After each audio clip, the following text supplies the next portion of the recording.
Hi Leo, this is Jav. Welcome po sa ating channel. At ito ang inyong daily gabay tarot reading for May 9, 2025. Kung naka-resonate kayo, comment down. Kung hindi ka naka-resonate, ibigay niyo po sa iba kasi general reading po ito.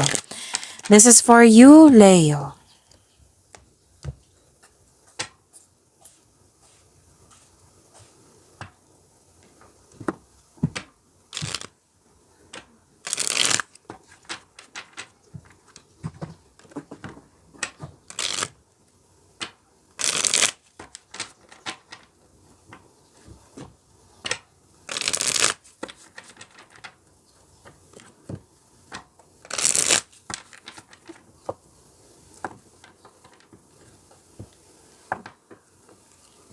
Para po ito sa inyo, Leo.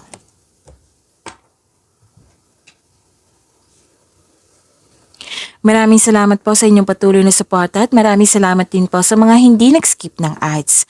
Gamitin ang reading na ito bilang gabay lamang sa mga hindi pa nag-subscribe. Subscribe na po kayo at click bell notification para malaman nyo na may bago tayong video.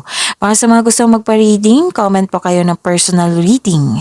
Again, comment kayo ng personal reading and check my reply sa comment section.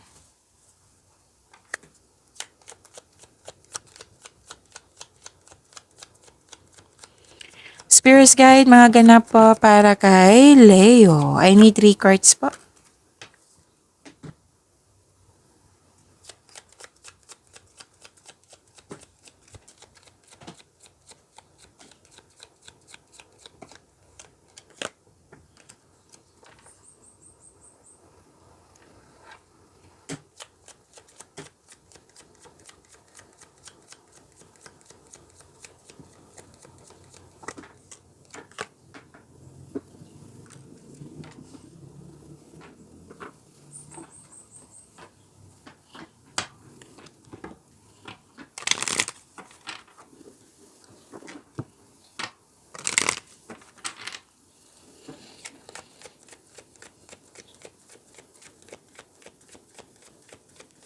Spirits Guide.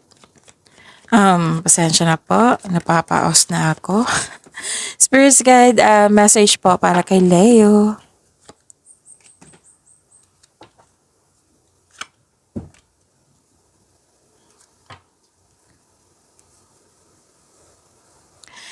Okay, Leo.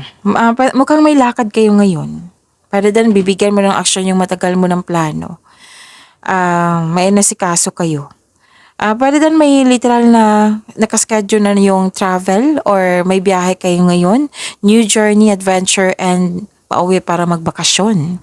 Love is blooming. Wow. Self-love, romance, attraction, and affection, nakikita ko dito. Iwasan nyo lang mag-overthink ha, Leo. Kasi may nakita ko dito fear or doubt, hesitation, anxiety, stress, or yun, overthinking or overanalyzing. So you have to stop this. You should stop this kasi nakaka-drain niya ng energy.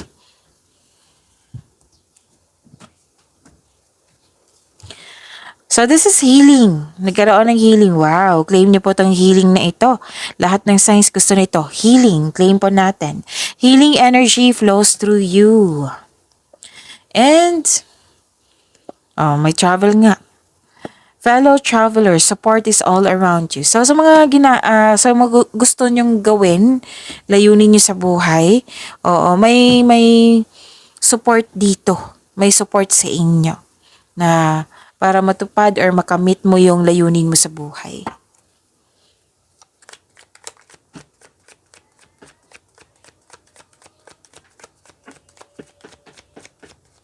Spirits Guide, ano po yung energy ni Leo?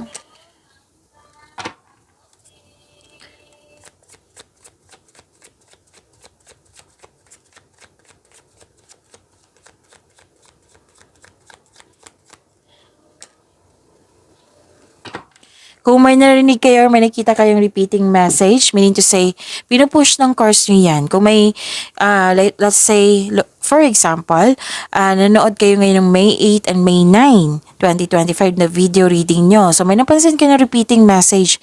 Yan po yung pinupush ng cards nyo na kailangan yung bigyan ng atensyon, solusyon at aksyon kung maaari po.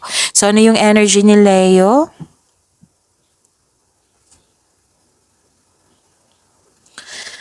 Okay, so may grief or sadness dito. Ito yung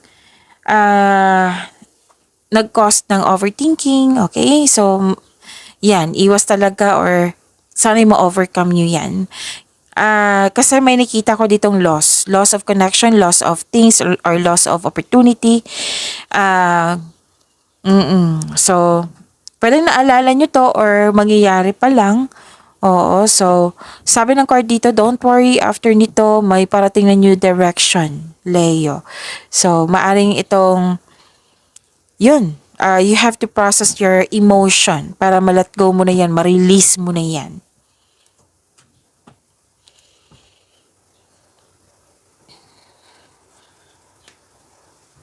At huwag kayong mag-alala, oo, kasi may nakita ako ditong successful completion. This is a perfect situation. May reaping rewards, accomplishment, success. May perfect situation, recognition din. Yes. So, perfect situation to ha. Maaring may parating na gantimpala or positibong resulta sa inyong mga ginagawa. So, celebrate your wins and acknowledge how far you've come and you are now ready to begin a new journey. So, may nakita rin ako dito na some of you tapos na ang construction ng dream house nyo or nagpa-renovate kayo, tapos na. So, everything you have worked for is coming together. So, may celebration akong nakikita dito. Pwedeng rewards to, recognition, promotion, or celebration.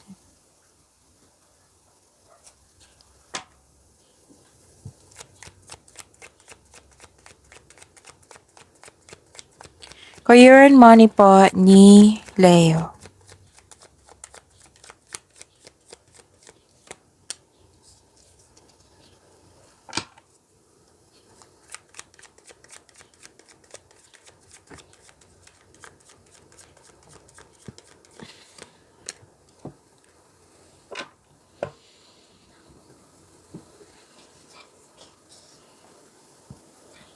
Okay. So, career and money niyo po, pasensya na po, nag-burp po ako. Nakikita ko dito nag-overspend kayo sa trabaho or pwede din overspending sa kaperahan. Pwedeng concern mo ito or concern mo sa kasamahan mo dyan. So, ang sabi ng card nyo dito, kailangan nyo mag-relax at magbalanse. Maging kalma. Oo. So, yun ha, may concern dito sa lack of appreciation, materialism, or overspending to sa trabaho. So, you need to balance po.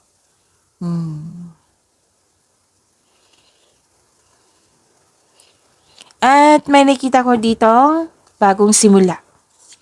Bagong simula po. This is new beginning. This is freedom, anticipation. This is yung sabi dito na new journey dito sa Oracle cards. Andito din sa career and money nyo, Leo. So, kailangan nyong ng konkretong plano para tuloy-tuloy na itong kaunlaran mo. Oo. So, care is needed po. So, you should you should take a risk and try something new, sabi po ng card nyo. And, try to step out sa comfort zone mo.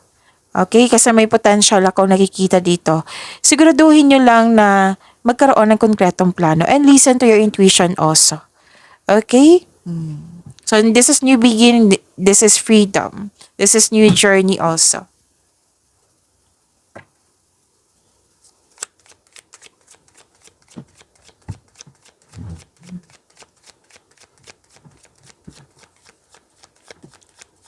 Spirits guide, love, life, self-love, and partnership. And your message, Leo.